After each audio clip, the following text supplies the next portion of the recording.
3 months, I'd been seeing a guy named Rex, a total stranger I'd only met online. We were in the thick of it, that honeymoon phase where every night my phone would blow up with messages that made my pulse jump.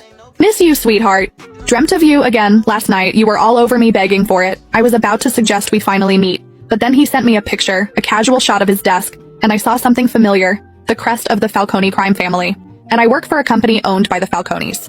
For 3 months, I'd been sexting a dangerous man, a made man in the mafia, who could be right under my nose.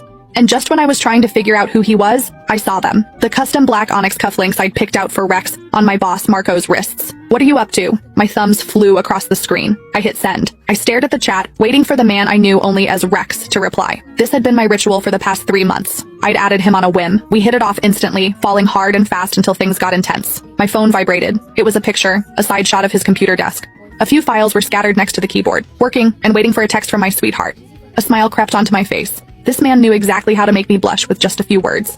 Maybe it was time to take this offline to finally meet in person, but as I was about to type my reply, my fingers froze. Bottom right of the photo, on the corner of a folder, was a sliver of a metal pin, a falcon with its wings spread, the Falcone family crest, the same mafia that owned the company I worked for. My online boyfriend was one of them. I stared at the screen for a full 10 minutes, my mind blank. My thumbs hovered over the keyboard. Babe, what do you actually do? Are you with the Falcones? I typed the words, then deleted them, over and over. I didn't know what to say. If I asked, he'd ask right back. He'd want to know where I was. He'd find out I worked for a Falcone company. He would come looking for me, and then what? What the hell would I do then? When I didn't reply right away, Rex's texts started coming in, one after another. Baby, you there? Busy? Send me a pic, like you do, your hand, or anything. Dreamt of you again last night. You were all over me begging for it. His words were getting dirtier, bolder. But this time my cheeks weren't just hot with a blush. They were burning with a cold dread. For 3 months, I thought I was talking to some normal businessman. A guy who was exciting and new, but safe. I might work for the mob, but I never, ever wanted to be with a mobster. That was a death wish. And to think I'd been trading my deepest fantasies and whispering my secrets to a made man.